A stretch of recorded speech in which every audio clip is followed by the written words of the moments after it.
Welcome back, everybody, to the Free Mind Podcast.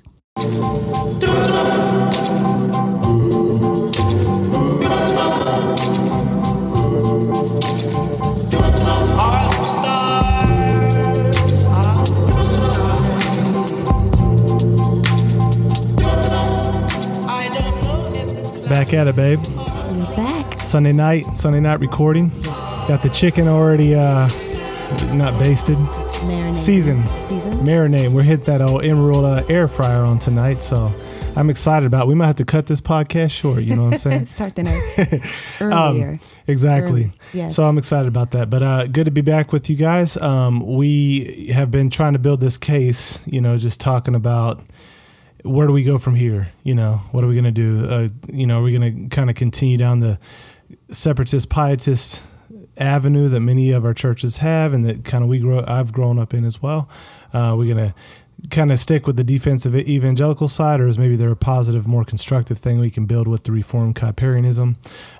But every now and then something like comes through that we have to address. And so I think we're at one of those seasons now where like this stuff with Ukraine and Russia is going on, and there is some overlap with what we try to cover on this podcast.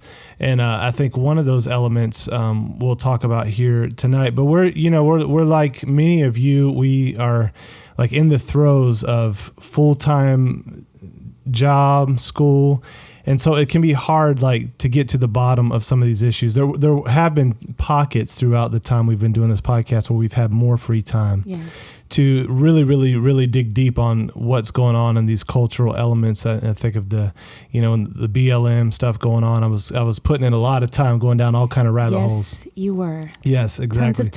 Tons of time, like hours and hours of research. But what do you do? When you're like you guys, like us, like when you literally don't have the time to look into these things to see what's really going on behind the curtain. Well, I think there are some resources that I kind of depend on to help do the legwork for that. But there are a few things that I think we can look to. And so when this happened, I can't remember if it was like a week and a half ago or so, but when I saw it, I immediately was my antenna started, dinging. No my doubt. my spidey sense was going off. Yeah. And the reason is, like, playing basketball, use my basketball analogy. When you first start playing against someone as a defender, you might get tricked by them a couple times, right? But then you start to notice they have patterns to their trickery. Patterns. So, like, the guy's gonna cross you up, and so you see his eyes kind of get big, and he leans to the right, so he's like, and then crosses you. So after a couple times, his move, right? Mm-hmm. You get his move, and you don't get fooled by that anymore. And so that same thing, I think, works with what we're going on with the media jukes. Ooh. And so you have these coordinated processes. I think it started back for us when we were just completely shocked when Trump won the election after all the polls supposedly were like there was everyone was saying like 99% chance, there's no chance, and then that happens, and I think it alerted to everybody like what's going on with the media. And so then they start the Russiagate thing, then they start the Ukraine impeachment thing, then they jump on the woke train pushing all this stuff, then COVID hits. By this time, we see them, we know exactly the moves they do, right? And so this time, when I saw who was supporting the mainstream narrative, I immediately said, okay, I don't know what's going on here, but I know that's not the case. If there's anything you can count on, if George Soros, Nancy Pelosi, Biden, CNN, World Economic Forum, if they're all promoting it, and even Fox News, you could throw them in there now, then you can pretty much know that that's false, even if you don't know what the case is. So I do think we want to touch this with sensitivity today because, there is something going on in Ukraine. People we know, churches, Christians out there, people are suffering, people are dying. There's some bad stuff going on. And we don't want to diminish that or be cavalier about that in any way. And we're also, when we're going to critique some of the narratives that are going on, what we're not saying in that is that Putin is a good guy because we're challenging the Soros narrative. Correct. That's good. So, there could be, first of all, in any case like this, there could be multiple bad guys, right? You could have Thanos and you could have Right. Loki, or, Yeah. you don't know, like, who's a good guy, who's a bad guy. What's the mix, what's the history, all these kinds of things. But what I do know is, like, whenever I see like a social media flurry now happen, the first thing I do, and the first thing I recommend you to do, is pause. Find out who's agreeing with it. Because that you got this cast over here that have proven themselves to be untrustworthy. Yeah, they are liars. They have an agenda going on, and I've been studying this stuff now. I have been able to look in this for the past couple of years. But the World Economic Forum is a globalist enterprise. Klaus Schwab, all these guys, the Davos crowd. They gather every year to try to plan the future for humanity. And I've read COVID-19 and the Great Reset that Klaus Schwab co-authored. And it's basically, it lays out the plan. The plan is globalism. It's socialism. It's getting rid of national boundaries. It's kind of this one world government where the UN and the World Economic Forum tells all of humanity what they give them their rights. So it's a totalitarian statist mentality where you have this elite circle of people. They have economists, they have scientists, and one of the taglines was, "You'll own nothing and you'll be happy," right? Yeah. So it is. It's a socialist agenda. It's radically woke in its ideology, radical egalitarianism. They're even depopulationists, and so they think there are too many human beings. They're very much on the climate change tip. So all these basically, if you look up the Democratic Party platform, you'll see it's right along line with the World Economic Forum. But the World Economic Forum, if you can believe it, is maybe even a little bit worse. And it's out there. I don't know how or why they're Right. like, not no one, but it's like, it's alarming when you read some of the stuff. But is. Even if as you recap this right now, it's like, hello, depopulationist. Yes. And people won't believe. Socialism. Sometimes I have to show them that Bill Gates clip where he's like, if we can just get the vaccines right, we can knock the population down by about 15%. And it's literally on there. It's literally on. You can look it up right now. I could put the link. I'll probably put that. Yeah, through vaccines is one of the methods. That's thought worthy. That's yeah. Yeah, and so I think we can bring that in the future and show some of that stuff. But the World Economic Forum, like you said, it lays it. Sometimes the language is code. You have to kind of see through it. And oddly enough, they tried to retract that line about you'll own nothing and be happy, and they were trying to say no, that wasn't like an aim. It was just a description. But I found an article where a person on the board was actually writing that and promoting it. So they were trying to lie and cover that up. But I caught them with the old screenshot. Get them with the screenshot. You know what I'm saying? But if you know the mentality of those folks, then that's going to play into whatever they're supporting. So when you see this coordinated effort and all of a sudden same language, same thing breaks out, the Mockingbird media is repeating it. You see it on social media, your favorite Hollywood people, all those things are coalescing, then you can know for sure that something's going on there. And so again, that doesn't give you an answer for what is going on, but it should make you pause and please, even if you did this on this past one, they didn't get me with the juke this time because I didn't repost. Everybody was reposting this stuff, Okay. And so I said, okay, they got us. I think like a few years ago, we were reposting it, whatever was coming across, if it's the black square, if it's this, like jump on the social media train and you got to let everybody know where you stand on this stuff, Now, again, I think when I see that, I'm like, okay, pause. Let's wait. Let's be cool-headed. Let's see what start the research process and see what's really going on, especially when those folks that want to take away your freedom in America, want to take away the freedom in Canada, they're the ones calling for freedom chants for these other countries. So that should be an alert. I think that's one key moving forward. We should just decide that, like as our Fremont audience, let's decide that moving forward. If that cast of characters is promoting something, don't help them promote it. Pause, ask questions. So in asking questions, I think there's things that you would need to recognize to really have a grasp on the narrative here. Like, what does Putin stand for? What does Zelensky stand for? What's the history of Russia and Ukraine? What's really going on there? Is it kind of this simplistic narrative that we're going to talk about? Now, I'm going to basically play a lot from John Harris. He does a podcast called Conversations That Matter. And he's a great, I think a very careful historian. He does a lot on critical race theory, wokeness in the church particularly. He's written a few books, Social Justice and Christianity, that kind of thing. But I like referencing him because he's a careful thinker and he does his best to analyze things in terms of a biblical perspective. Now, what he shares on here as well, he kind of reluctantly did a podcast on this as well because he's like, this isn't my area. And he understands as a historian that historical things like what we're seeing right now are often more complicated than what they seem like on the surface. Yeah. And the tendency is always to just oversimplify and create one really good guy, one really bad guy.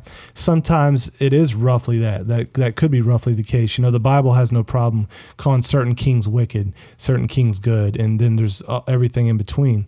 But oftentimes, especially when there's political agendas involved, you get a distortion of the case, you get a caricature.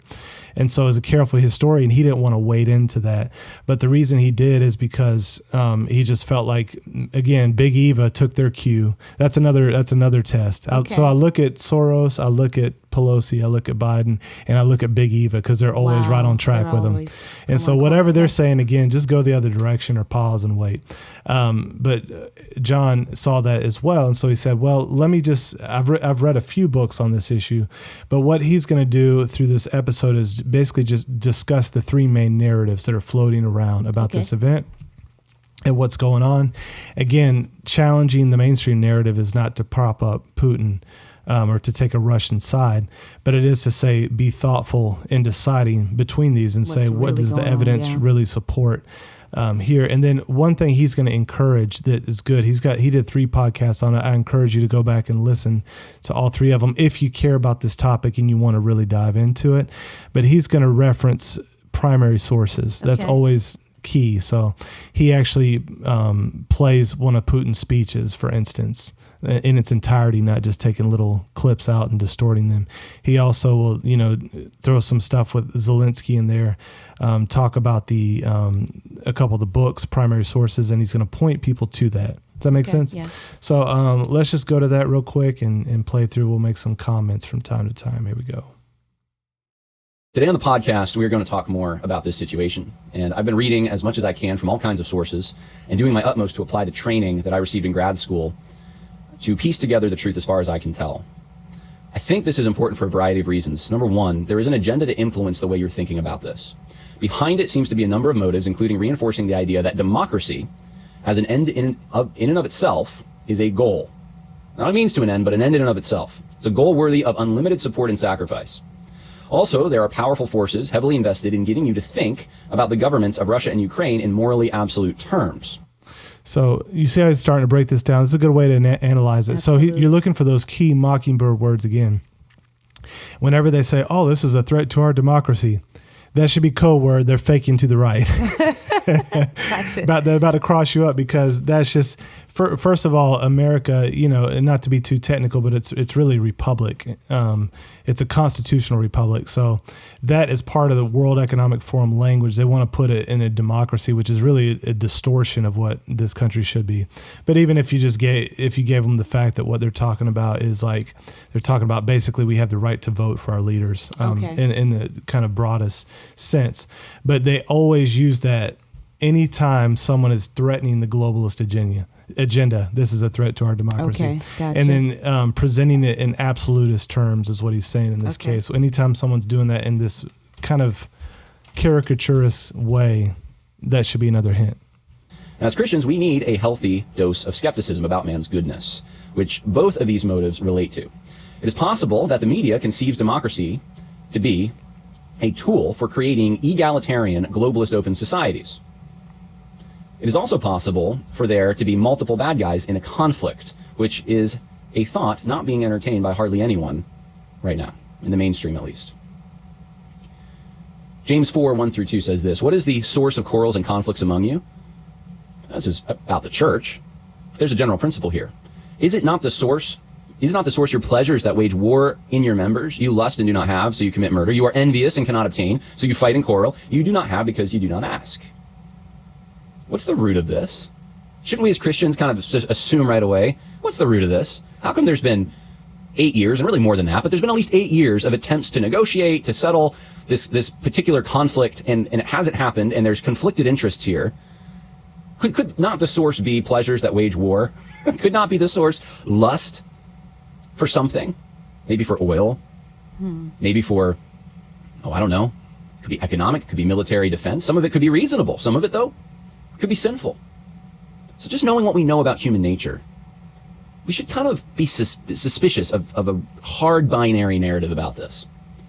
The issue will become also one of a big election issue. We have elections this year. And this will be one of the things that candidates are going to have to take a position on. And it will likely develop, just like the COVID narrative developed by the time we reach the election. So it's important to steward your vote well. So I want to start on this early. It's also important for us to pursue the things that make for peace. Christians should be about peace. Notice I'm not saying anti-war. We know war is inevitable. There's going to be war if there's sin. We just read James 4. There's going to be war. Going to be conflict. We know that, but we should pursue the things that make for peace. That's what makes Christians unique in many contexts. Blessed are the peacemakers. It's who we should be. We should try to avoid what's going on right now. We should try to resolve things. We should be peacemakers in every area of our life. And then when it becomes inevitable, we have to defend ourselves. We do that. We champion David's mighty men. We can make these distinctions. It's possible. We don't have to be on one side of the anti-war completely, and then on the other side, the completely, pro-war hawkish, right? There is a reasonable, and I'm not saying a middle third way necessarily. What I'm saying is there's a deeper, there's situations in which we can be on the hawkish side of some things, especially if American interests are being threatened, and it's literally by sinful, evil impulses. We can, let's defend ourselves, right? We can also be, in the same way, let's not get involved in that conflict. Well, let's try to use another means by which to adjudicate this. Or this isn't our business, as I read for you 2 podcasts ago from Proverbs, or 3 podcasts ago. The principle is, if it's not your business, you should probably stay out of it. You need to be careful about getting involved in things that don't directly relate to you. That's up for debate in Ukraine. We've been directly related, and our influence, unfortunately, has been one of the things that has, unfortunately, led to the situation now. I don't know that the State Department of the United States is the good guy in all this. Doesn't mean Putin's a good guy, right? And this is what you got to remember. You can have multiple bad guys. Just because someone says one person isn't good, or one side isn't good, or one government isn't necessarily good, it doesn't mean the other side's good. It's also important for us to pursue knowing a little bit about the situation before applying ethics. It's not.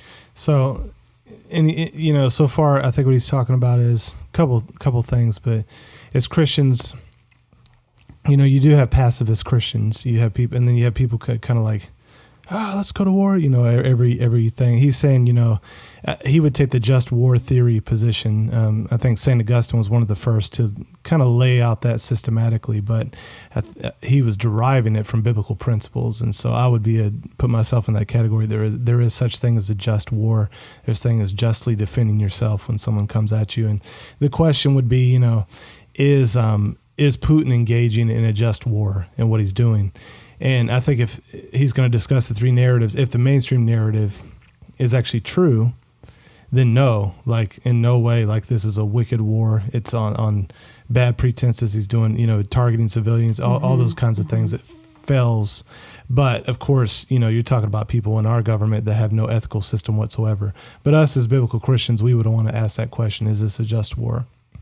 But in order to answer that, you have to know what he's saying. You have to actually know the particulars of the case. You could even have a good theory, a good biblical understanding of the ethic itself of just war theory. But then you have to see, does this thing fit it? In order to do that, that requires historical knowledge and knowledge of what's going on in the present. I think we can just be biblical. I get that sometimes. John, you shouldn't talk about politics. You just got to be biblical, right? Without any understanding of the political realities, that's just a dream. You can't be biblical. Why? Christians telling Canadian pastors to just be biblical and submit to government fail to realize the circumstances that those pastors were under. We must understand the circumstances if we are to apply biblical principles. And that's back to what we've been talking about, right? Mm-hmm. Like having the ability to understand the times, sons and daughters of Issachar, and to apply the Bible appropriately, you have to understand the circumstances that are going on. And that's why it's not enough to just sit in your monastery all day and just read your Bible. You have to begin to apply it. You have to be able to think through how that works. And it makes sense about a whole range of issues. I don't want to get on a big tangent here, but this is one of my issues with some seminaries, and this is from my own experience, is the impression that's given that you're here to know about the Bible, and that's the only thing that matters. You don't need to know about history or politics or get involved in that. You don't need to know about science, or you just need to know what the Bible says, and that's it. Well, amen. You need to know what the Bible says. Amen. Absolutely. In fact, that's the most important thing. You don't know how to navigate things ethically if you don't know what God says about it. But you need to know what's out there. You can't talk about historical situations you don't know anything about and apply a biblical ethic. You're going to come out wrong. You're not going to attribute you're going to come out with good guys being bad guys, guys being good guys, and all kinds of confusion if you just accept the narratives that are given to you by the mainstream. At this point, we need men who are humble enough to admit what they don't know. We need men who are also willing to look into important matters, especially things that they're going to comment on, so they do know, and they can apply what the Bible says. It's if you're going to become a pastor, this is for all those out there who are going to become a pastor, it's really important, I think. First, try to get a grounding. Know what you're dealing with. Understand history. Understand science, basic stuff, right? Understand economics to some extent. Understand politics. Understand literature. Get a really good grasp of some of these things. You don't have to be an expert. The basics, but that'll give you a good grasp. Hardly anyone has it today. And then, or it doesn't have to be in this order, but then study what the Bible says. Go to seminary or get training, whatever you're looking to do, and you'll be far more equipped. Far more. Most seminary professors, I'm just telling you, they're not. Sometimes they're so specialized they don't know kind of what's outside their area, and it creates errors. So I know I went maybe too long on that rabbit trail, but we need to be people who are willing to understand a situation before. I used to always use this John Wesley quote. I don't know if you remember that long quote, but he was talking about that, like a minister of the gospel, first and foremost, needs to be equipped in the scripture. You need to know the languages. They need to understand the Bible and its full counsel. It's the queen of the sciences, but then you also need to know metaphysics. You need to know some logic. You need to, be a generalist. Understanding of each, it's helpful. Morally applying ethics to it. So that's the reason. Those are the reasons I think it's important for me to comment on this. And it's important for you to care a little bit about this situation. Now, look, you don't have to understand. A lot of you have busy lives, and most Americans, this isn't really related to them. And they're going to see their price of gas go up, but this shouldn't be related to them. The thing is, though, the elites care about it so much, and the media cares about it so much. Amen on the prices going up. Oh, boy, yeah. I stopped to fill up the bus the other day, y'all. I said, we ain't touring no more because this diesel's $4.60 a gallon. Jeez. And that's probably price of normal gas right. in California, I'm sure. Listen, sheesh. It's going to be an issue, and they're going to pull us into this issue, and they already are pulling us so much into this issue that it's good to know a little bit. And that's all I want to give you. I want to give you a little bit to challenge this narrative and to help you think through this as rationally and biblically as we possibly can. Is that fair? Is that reasonable? You don't have to listen to me if you don't want to listen to me. I just want to listen to the social justice stuff in the church. Okay, well, skip this one. We'll talk about it, though, a little bit, but that's not the primary focus of this. But we will talk about social justice. That's going to come out. So with that said, let's talk about let's start here. The three prevailing narratives right now, what we can reasonably verify and infer about the situation, and let's then apply what we know about social justice and Christianity to the situation, okay? So we're going to start with the three prevailing narratives that are out there right now. Of course, one of them is taking all the oxygen out of the room. We're in the West. But let's talk about the three that are being discussed. By the way, just a side note, I think every pastor should be able to do what he's doing right here. Oh, boy. Now, that's not necessarily a Sunday morning message, but what I'm saying is sending out to their congregation an analysis of world events that are going on in terms of the biblical truth. For sure. Analyzing it as best as possible, making what inferences you reasonably can, and admitting ignorance where you can, For sure. And I applaud. There are some pastors who are making things available to their congregation so they can make intelligent, wise choices. So you're so right about that. Yeah, man. And there are. Because otherwise it's like the pietism thing. The world is getting more and more crazy, and yet there's definitely inner peace and strength there. But then it becomes more irrelevant if you have nothing to say about things going on. Not that the Bible will ever be irrelevant. It's so disjointed right now because we should have say about a lot of things. But I hear what you're saying. No, I think you're right. And the ironic thing is many people aren't doing this in the name of relevance. So they're trying to be relevant to the cool culture often. And I see what you're saying. And in doing that, there's nothing more irrelevant than trying to be relevant. And it's like, preaching the whole counsel of God requires taking the abstract theology from up here and applying it. Like that's where you see Paul in his letters. Like he'll start out with this abstract grand theology, and then by the end he's saying like, this is how you treat your wife.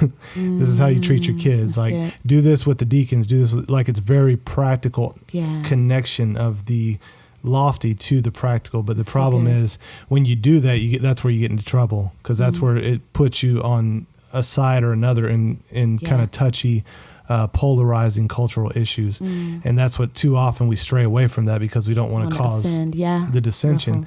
And so again, I think this is offering us a model. If you want to be a pastor and you're listening to this, or if you are one, like let this challenge you, like to start to walk in this kind of thing. To be the kind of person who can help your congregation really take these ethics of the Bible and begin to apply them in real life situations. Way somewhere and consider them. Here's narrative one, and I'm going to make this as simple as possible, as understandable as possible. And my goal is, one of them is I hope you walk away and you understand this issue. And so I've broken it down into these three narratives. The first one is Vladimir Putin is a dictator of a totalitarian government invading Ukraine as part of his aspiration to aggressively reinstate a Soviet-style empire. He is acting against military and civilian targets. Volodymyr Zelensky is a democratically elected president championing freedom and bravery, standing up to Putin's aggression. Now, there's some truth in some of this. This is the mainstream narrative. This is what all of even the evangelical elites I've seen are talking about. This is what Al Mohler's talking about on his briefing. This is what your talk radio hosts are generally talking about. This is what you're going to hear on NPR, on the major networks, the major newspapers. So this is kind of the prevailing narrative, and most people don't know anything past this, if they even know this. And so there's a contrast between Zelensky and Putin. Putin being the totalitarian dictator wanting to oppress, Zelensky being the pro-freedom, pro-democracy person. And I will tell you this, that is not entirely accurate. In fact, Russia would claim to be democratic in their process. Zelensky let's just say governments that shut down newspapers and have a lot of special interests and are as corrupt as Ukraine, they're not perhaps democracies in the way we think of democracy in this country. But I'm gonna talk a little more about democracy at the end of this, because I think that's the social justice connection, because there's something going on with that word. And I read a whole book that really has helped me understand this better. But that's the binary right there, that it's on one side you have oppression, on one side you have freedom, one side totalitarianism, one side democracy. And so Putin is aggressive. That's true. Putin's aggressive in this. He did cross the national border with his military, and it is true that military targets are certainly under threat and being targeted. As far as civilian targets, it is, I'm going to just admit that I have some ignorance in this. I've seen the videos, I've seen the photos, most of them from places I have a very hard time verifying, and I am talking to missionaries on the ground.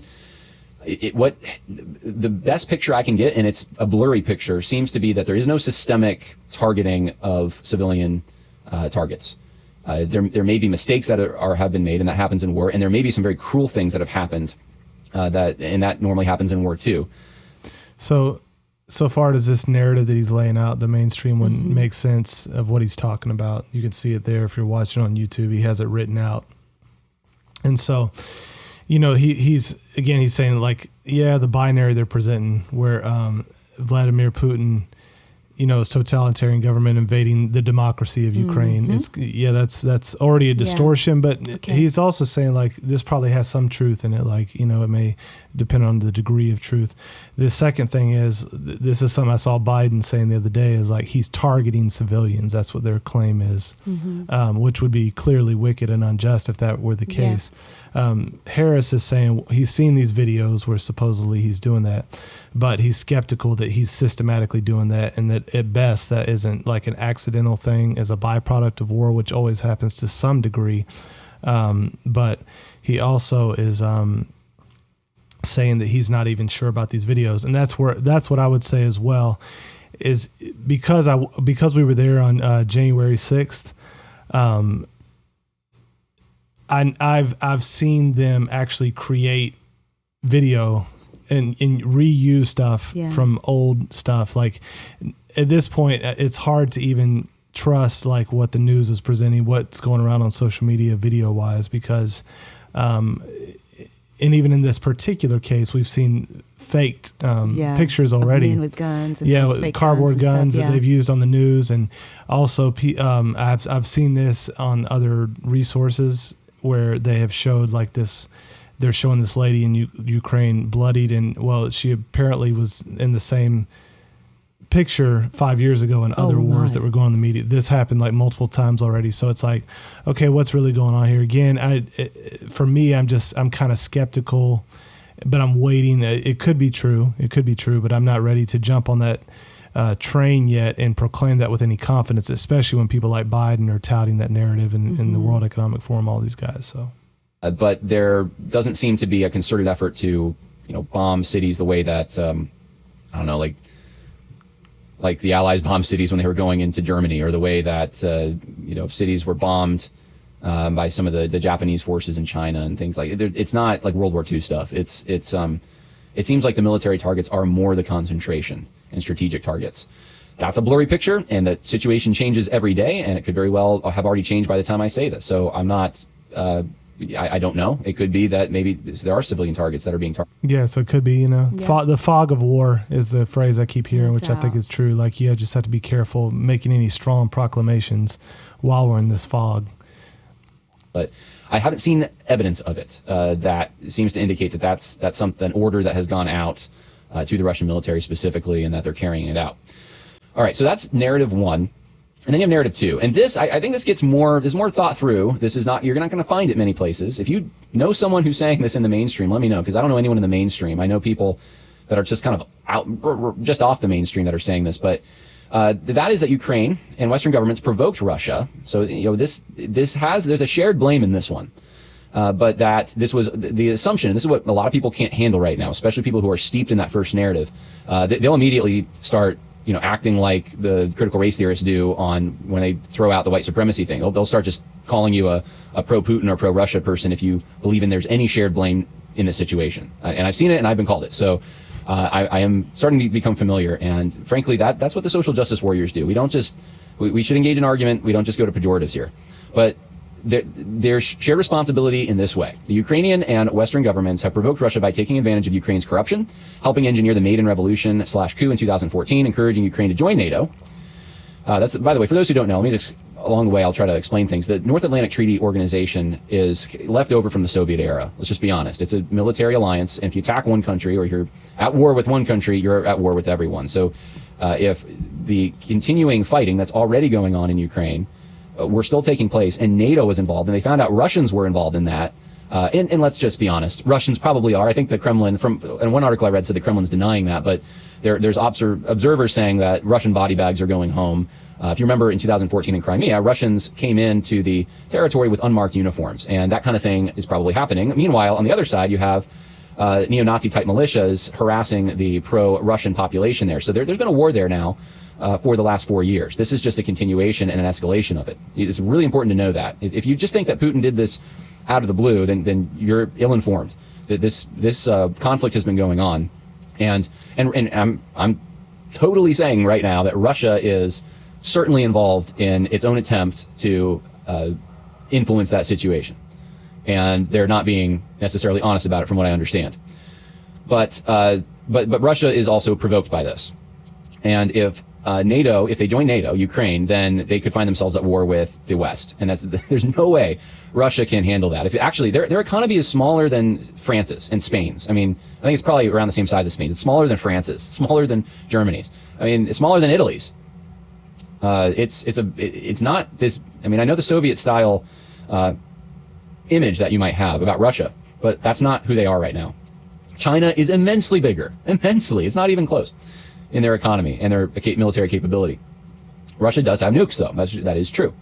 So anyway, if Ukraine joined NATO, it could be that nuclear missiles are put in Ukraine. That would be like nuclear missiles being put by China in Mexico. That's to give you somewhat of the Cuban Missile Crisis. It's kind of like that. And there's been several indications that Ukraine wants this. They want nuclear missiles, and they want to be in NATO. And so if they are, that becomes World War III very easily. I hope you can see how that would become World War III. So attempting to nullify the Russian language. So there's been several efforts, I believe mostly unsuccessful, but I'm willing to be corrected on that, to get Ukrainians and even those in Russian-speaking areas to only speak Ukrainian and make it against the law to speak Russian in certain contexts. But that has instigated the pro-Russian sentiment in the Western regions, especially supplying Ukraine with billions of dollars in military funding and weapons. So Ukraine's military is not solely because Ukraine's paying for military. It is Western countries, mostly the United States, sending aid. And at one time, I know they were number 3. It was like Israel, Egypt, and then Ukraine was getting the most military aid from us.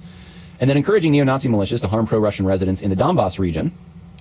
And there are some resources at the end of this I'm going to give to you on this that you can go look up yourself, and you can start, if you are skeptical about this, you can start tracing this thread. I don't know how direct those connections are with the current government. I do know that they have certainly been involved with other very important political proceedings like the Maidan Revolution. And neo-Nazi militias are very active in that western part of Ukraine, and they're certainly being equipped from somewhere.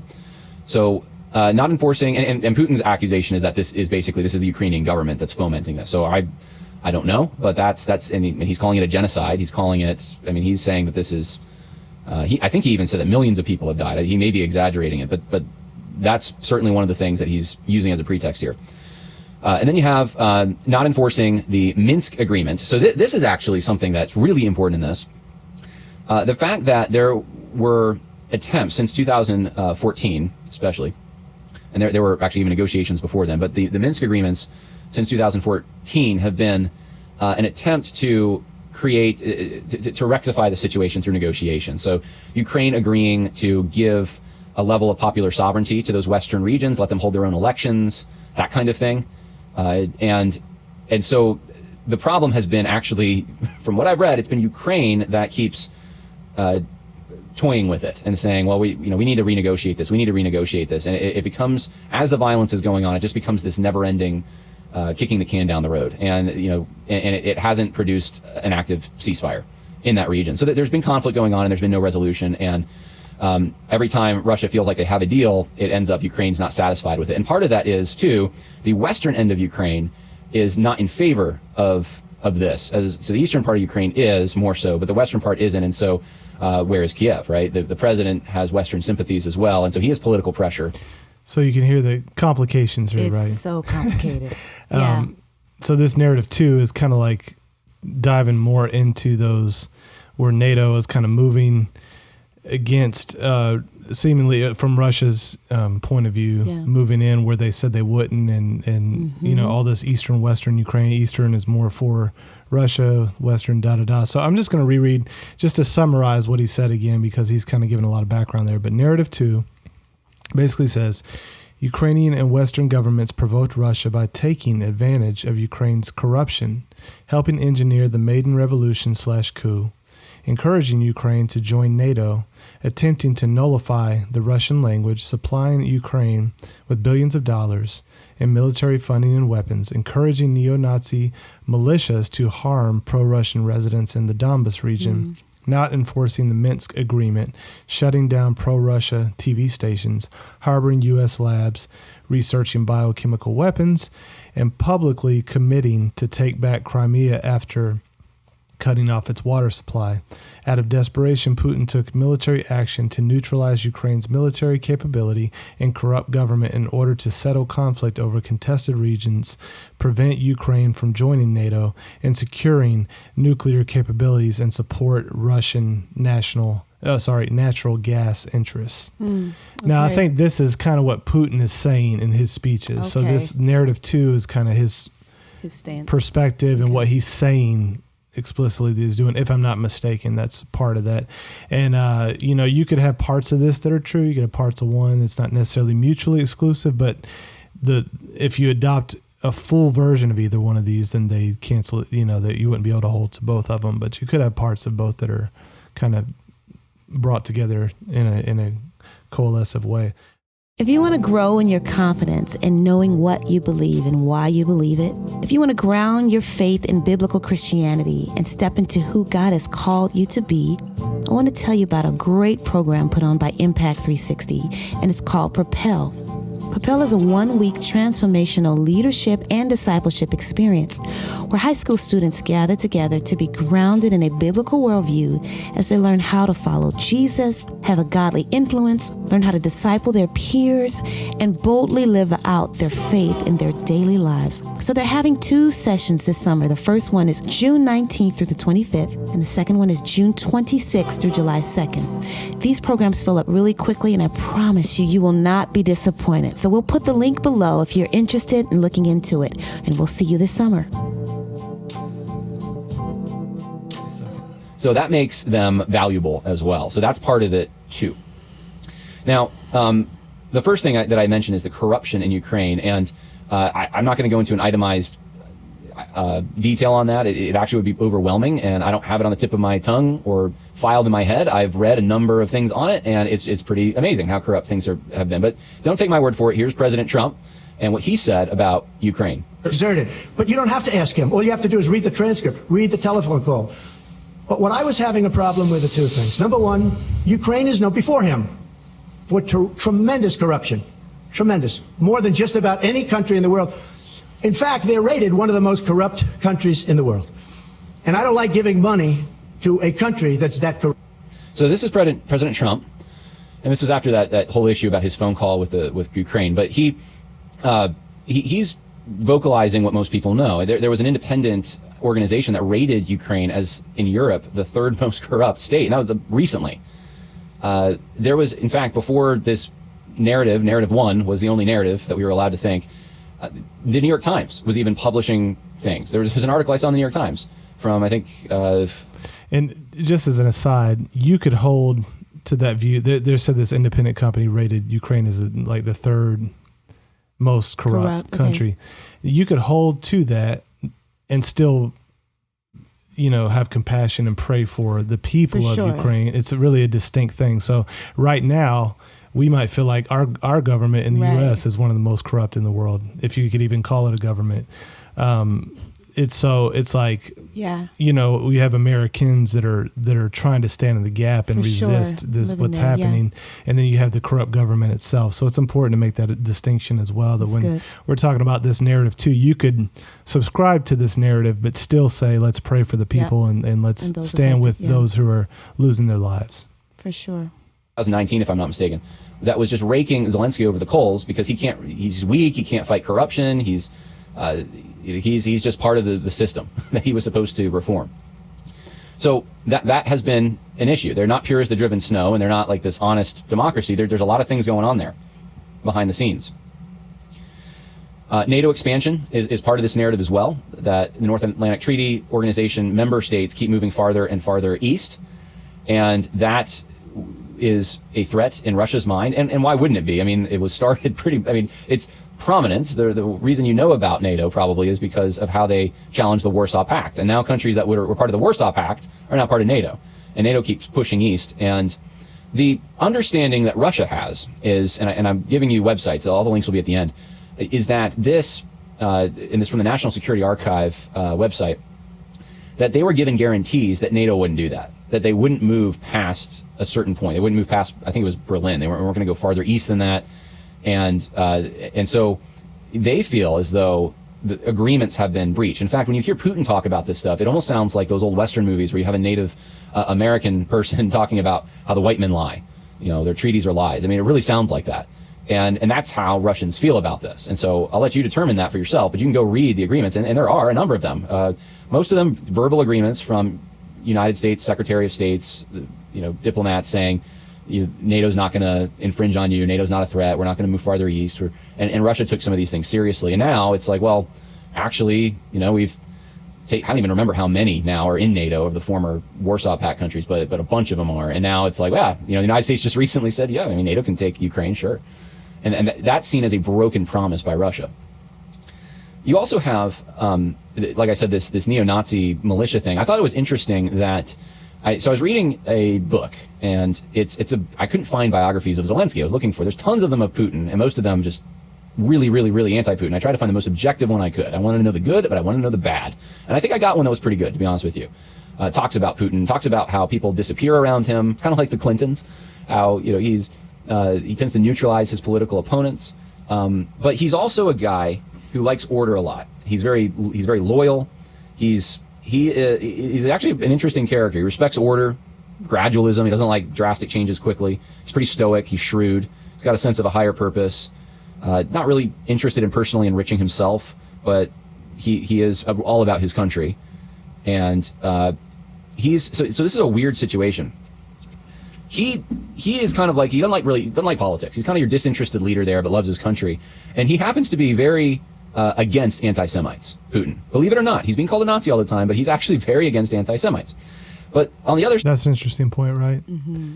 So he's actually claiming at least to take out these Nazis in Ukraine that are being like secretly kind of propped up by the government. Wow.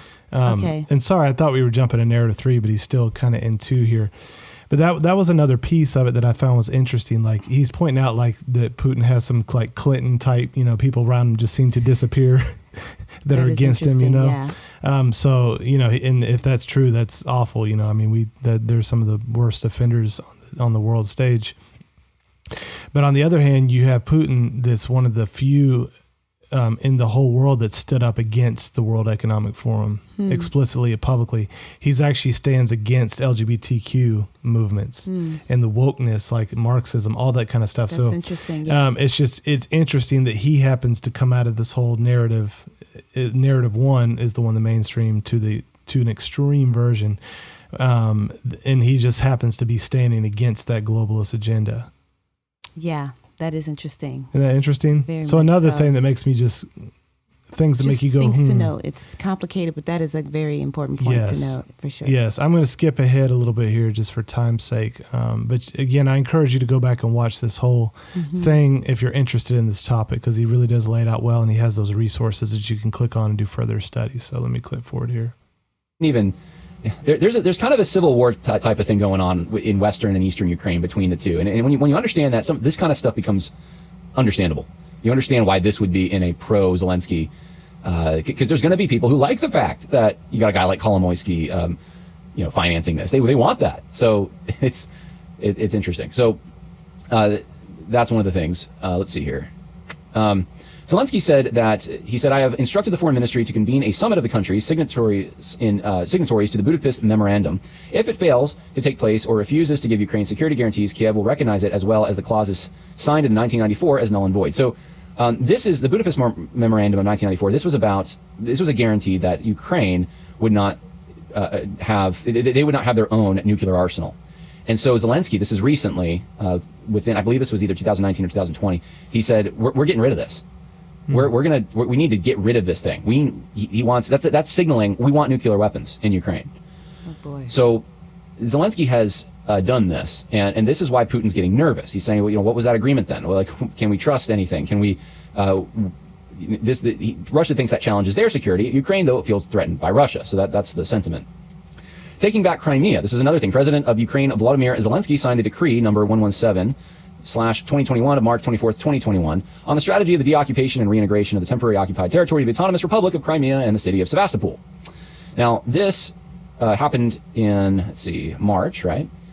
And that same month, the Department of Defense announces $125 million for Ukraine in military spending. You also have Secretary Anthony Blinken and the Ukrainian President Volodymyr Zelensky at a joint press conference in which our own country says, yeah, we're totally with Ukraine on this. They need to go take back the Crimea, and we're with them. So that happened just last year. Less than a year ago, almost a year ago, it was March of last year. This is when this happened. So that was one of the things that contributed. And there's a map here for those looking. You can see the Luhansk and Donetsk regions of the eastern part of Ukraine, which are where a lot of, especially Donetsk, where the violence is going on, where the conflict has been going on.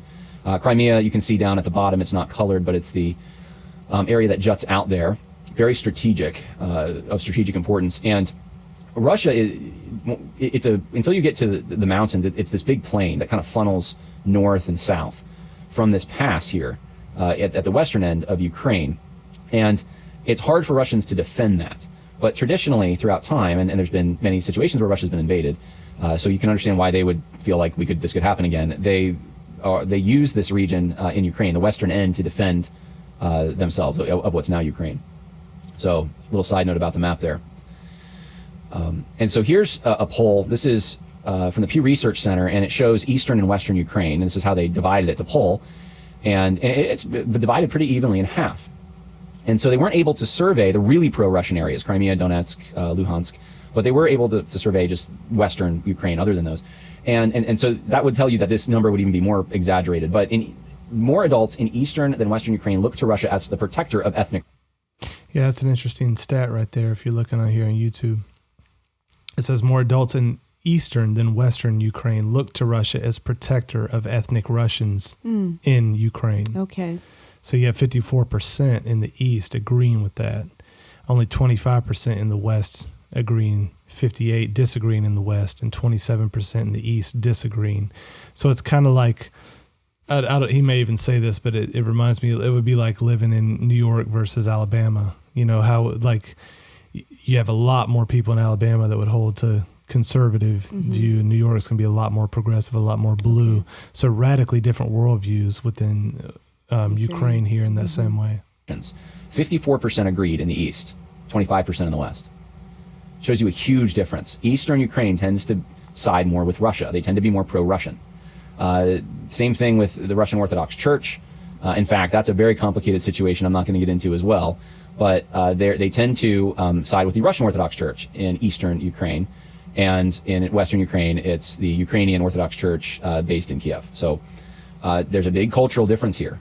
And you might be thinking, well, maybe it'd be better if they're just kind of two countries. And I've shared my thoughts sometimes about the United States on this, too. I've said, look, you got a lot of states that are completely different than other states, and maybe it would be better in some ways if they could just part peacefully. And maybe that would be a peaceful agreement rather than one side feeling like they have to live with a president and a Congress or a court that not of their choosing that they disagree with on just about every issue.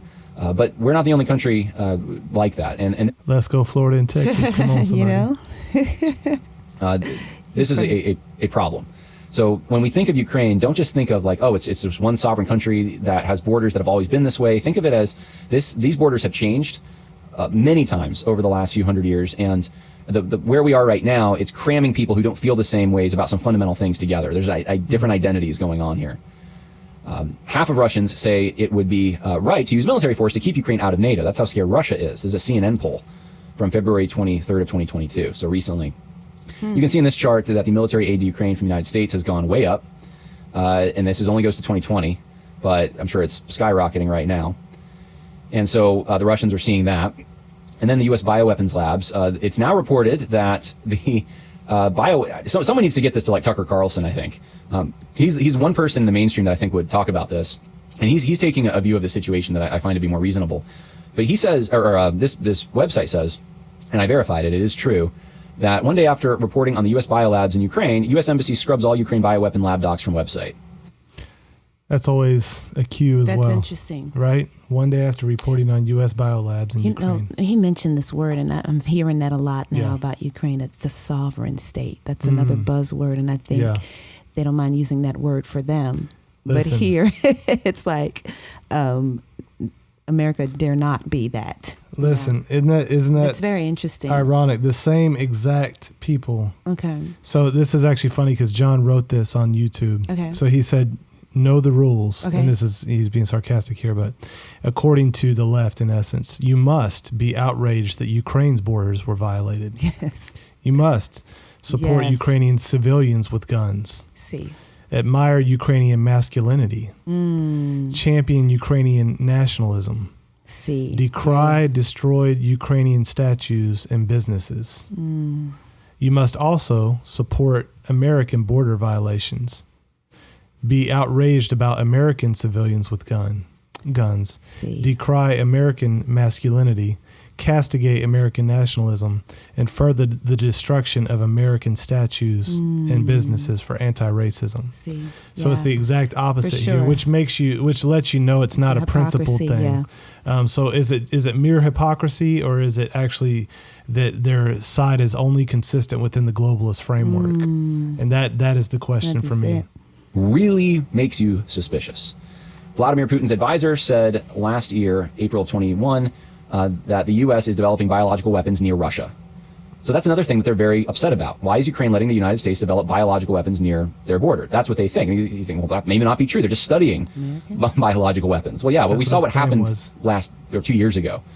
So a little more over 2 years ago. We know with the COVID stuff what's been going on. So, and then here's this is the idea that there's foreign interests taking advantage of Ukraine against Russia, against Russian interests. And I should be clear about this. Russia has been very overt at times about their support for particular candidates in Ukraine.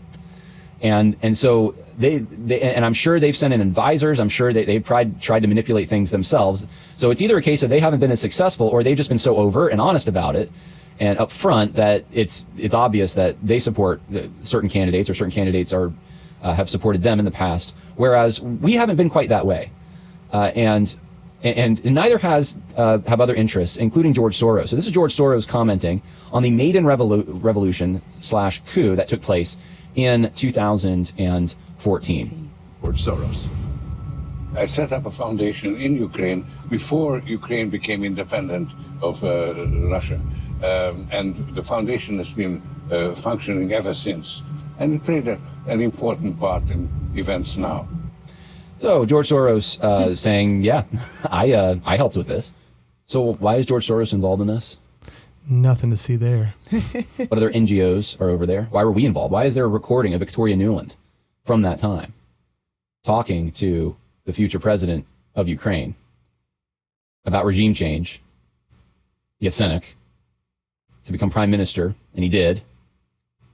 Why? Why is that out there? You can look it up. It's online. Probably on YouTube. I've listened to parts of it. We were definitely involved. And so there's a suspicion on Russia's part of the West is bringing Ukraine into the orbit of the West. And that doesn't just mean, that's not just the West, but it's also perhaps a globalist agenda as well, which brings us really to the third narrative here, that Vladimir Zelensky is in an alliance with globalists like George Soros and the World Economic Forum, who want Ukraine in their orbit and in opposition to Putin and his traditional Christian nationalism. And this is propelling Putin into the economic orbit of China, which also values nationalism, and the conflict in Ukraine concerns competing global visions between two super alliances. Now, this could be true. Narrative 2 could be true, and this can be true, and there could be aspects of one that are all true. The reason some people are saying this, and there's probably way deeper reasons that if I had time to look into, I would, but here's some of the things that are floating around out there. And so here's some of the things that make people think that. He's just going to play a couple clips. If you're watching here, you can see Zelensky speaking at the World Economic Forum. This is the annual meeting in 2020. Okay.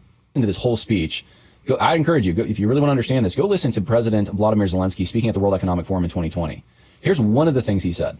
We do not have sufficient investments. We propose to all of you to be the stakeholders and shareholders of the success of the new Ukraine today for the pragmatic and falsified world drastically wants miracle, and the world economy on the verge of the new global crisis needs economic miracle.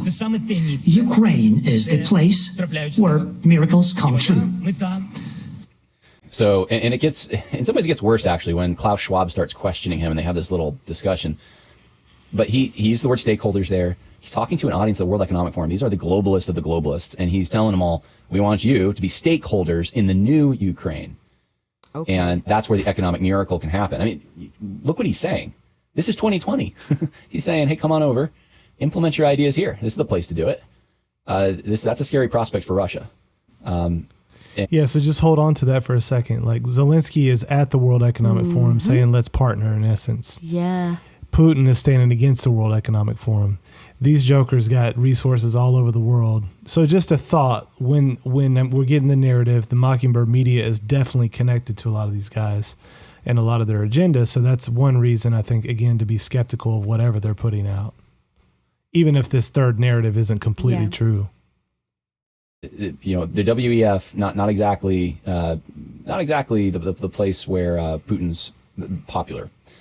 Here's a Ukraine MP, Kira Rudik, expressing her determination to fight for the new world order.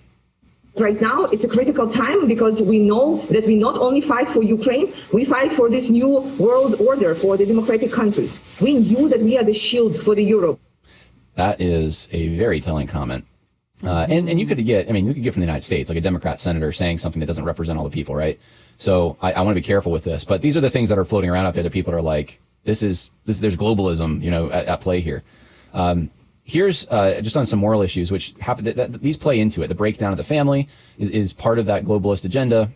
What he said there, don't slide by that either. Like the breakdown of the family, the globalist agenda going back all the way, probably even earlier than this. I forget the Foreign Council, Foreign Relations Council or something like that, but they were very involved in a lot of the writings of the sexual revolution and propping that up with the aim and the intention of destroying the family. And that is documented. I have a book I'm reading called The Global Sexual Revolution, where that's all thoroughly documented, quotes, footnotes, everything. So these folks and again, they think they're doing a good thing. They think it's good to break people into like these small atoms, get them rid of families and tribalism, let the state be the provider and the protector of everything, and then make these people where they can basically be free from these kind of ties to family. Wow. So, it's the same thing here. The World Economic Forum is just the newer branding of that whole organization that's been part of this for many, many years. On homosexuality. Now, you got to understand, Ukraine, a lot of the more Catholics reside in the West. There's also, though, Eastern Orthodox, and then there's Russian Orthodox in the East. And they're not very, Russia is very against homosexuality, Ukraine against homosexuality. And yet Zelensky is paving a way to make that more acceptable. There was an article in Euronews, and I looked up, you can go to Wikipedia and look up like LGBT rights in, I think the page is LGBT rights in Ukraine. You can see how unsuccessful their marches have been until very recently. And Ukrainian President Volodymyr Zelensky, a former comedian who took office last month, has promoted a tolerant culture, saying he stands for all people's equality and freedom. Zelensky's office urged the police to prevent violence and guarantee the safety of the participants in the March of Equality. Ukraine's constitution states that citizens have equal constitutional rights and freedoms, said the president's office on its Facebook page on Sunday morning. Ukraine hosts the largest ever gay pride parade. So he's using this more general language, but he is paving the way for something that the Ukrainian culture and Ukrainian citizens would be very against. Here's a question and answer at a forum where Zelensky addresses this even more, and you can listen to. Just think about it like if it was America in 1994, and the same thing came up. That's kind of how you have to think about this.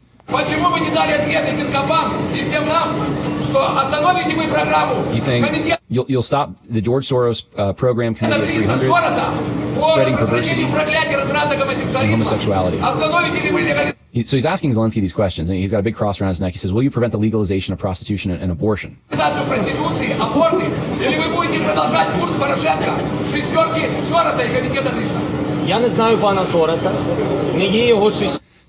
he's saying, are you going to do what your predecessor did? Are you going to keep following the George Soros model? Which is interesting. Open Society is actually George Soros' foundation. They have a whole page where they talk about the millions they give to Ukraine and what they do with it. I looked it up earlier. And so Zelensky responds, he says, I don't know Mr. Soros. He says, I'm not his toady, so he's saying he's distancing himself. Тому я не можу продовжувати робити його працю, тому що я до його праці не маю ніяких відношень. Я не займаюся легалізацією проституції. He's like, I'm not engaged in the legalization of prostitution. I don't know George Soros. It doesn't exist in this country. Цього в країні немає. Легалізація будь-чого в країні може бути тільки через законодавство України, через зміну законодавства. He's saying if anything is going to be legal, it's got to change based on legislation. So notice the argument he's giving. This is what we heard going. I feel like I'm replaying the path to Obergefell. This was what Obergefell, remember, was the legalization of homosexual marriage in the U.S. So it's the same playbook, his language. Okay. He's saying this is what Obama was saying back then before this was implemented in the U.S., which again will automatically alert people to possible connections with Soros and World Economic Forum, their whole way that they do these color revolutions and basically go against a society to change their laws and change their mind on these issues. Wow. Okay. Conservatives who were actually before them, it was all the progressives saying this. Then the conservatives, quote unquote, started saying this, and now it's like, well, it's part of the law. But they started saying focusing on the process instead of the morality of it. So the answers weren't like this is wrong or this is right. They sidestep that and they'd say, well, we have a process. And as long as the process was working, people voted and people were elected and there was legislation approving of same-sex marriage or something, well, then it implied that was okay. But we don't want these activist judges, right? So I feel like I'm replaying this because he's sidestepping the moral component and he's focusing on is the procedure here. These jokers are brilliant. I got to give them that. Wow. Sheesh. Верховну Раду України через прийняття закону про людей з нетрадиційною So here's the key part. He says, regarding LGBT, I don't want to say anything negative because орієнтацією. Не хочу вам нічого поганого зараз говорити, тому що ми живемо з we all live together in an open society where each one вами в відкритому, вільному суспільстві, де кожен обирає can choose the language they want to speak, their ethnicity. Everyone can choose their ethnicity? Okay. мову, якою спілкується, національність і свою орієнтацію. And sexual orientation. And he says, leave those people be. Залиште ви вже цих людей в спокій, Господи. For God's sake. That's what he says. Leave those people be, for God's sake. Oh yeah, he's pro. This is, you are watching Ukraine, and they know it. They're going down the same path that the Western countries went down decades ago. And they're starting it. And Zelensky is bringing that kind of thing in. Or at least one of the things, one of the people. So that's some of my commentary. I want to go over some resources with you that I think will help you in this. First, here's some links for giving help for Ukrainian refugees, Slavic Gospel Association. Yeah, I'll let you, again, go to the episode if you want those links so you can look into this stuff and verify it for yourself. But interesting stuff, right? Any thoughts on those three narratives? I mean, or anything at all? It's just so many layers. It's so complicated. It feels so far, but yet so connected to our country, our nation, via our leaders and government. And so, one of the things I was thinking is that it seems like the massive shift from the focus of COVID to this. Yeah, man. And I was like, man, it almost feels like whiplash. It's like COVID, and the mandates, and then all of the legalities of just people suing companies and being fired for not having the vaccines. And now Ukraine, Russia. And so it's like the media almost wants to enter our souls and tells and just declare what we should be worried about, what the fear should be. And then the talk, to me, I remember hearing talks about the nukes, and if Ukraine got hold of nuclear warfare and Russia has it, and then this could be the Third World War. And I said, okay, great. Here's another fear engineering thing that they want us to focus on. But I think this here is so massively complicated, and you've got to really dig. I mean, more than research to figure out what's really going on. And for that reason, I feel like this could be something that we probably should keep our eye on and definitely be aware of. And then there's talk about China with Taiwan and all that, and all these other things going on. That's somehow tied. And so my thing is, pray, wait and see, let this thing evolve. But certainly, whatever, I have such a distrust for the media. Whatever they're promoting, I'm with you, love. Yeah, man. I don't trust it. I don't see how anybody could trust it at this point. Whatever is connected to Soros. I know, man. And the global elites, I'm like, not that, like you said, not that Putin's innocent, not that we're innocent, and certainly the Ukraine government. And so, it's wild. It's wild, and I was surprised to see how many people that lived through COVID and saw what was happening just kind of fall right on track with this one without thinking about it.